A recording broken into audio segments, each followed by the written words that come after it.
Well, it's only been a day since Nir Hefetz, one of Prime Minister Netanyahu's former allies, turned state witness. And even though Netanyahu is currently in the United States, the media is continuing to speculate about the Prime Minister's future.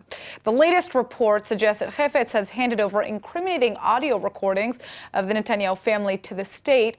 And joining us to break down all of the latest developments is one of Israel's most renowned defense lawyers, Yoram Sheftel.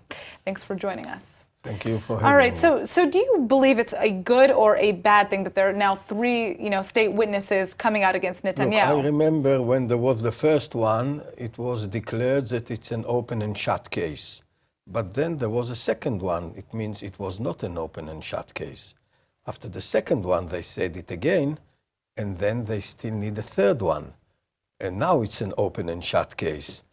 I doubt very much, because there is an essential problem in this case, and this is the relationship of bribe, which proven by efforts of Netanyahu to get good press from Walla.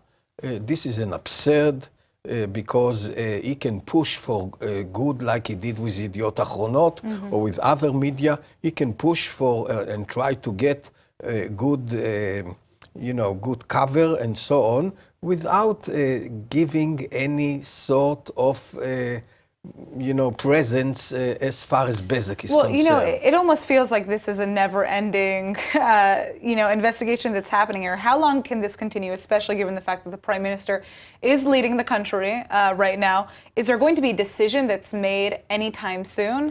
Definitely not. But Netanyahu runs the country very well. And he's not the only one. Our dear friend Donald Trump, also under investigation, a few weeks after he entered the White House. And I don't think there is any American president in recent history that achieved so much in his first year in office, being non-stop under investigation. So I don't think that the very fact that Netanyahu is under the investigation, and here and there he prepares for 4 or 5 hours investigation, I don't think that this really disrupt his functioning. So what is your take on how Netanyahu feels about these state witnesses coming out? Well, definitely it would be preferred that there will be no state witnesses, but I'm running now a case with 6 state witnesses, and there is endless contradictions between one another on very essential points that the prosecution need to prove in the case. The more state witnesses you have, the more contradictions you have, then less reason to believe the state witnesses.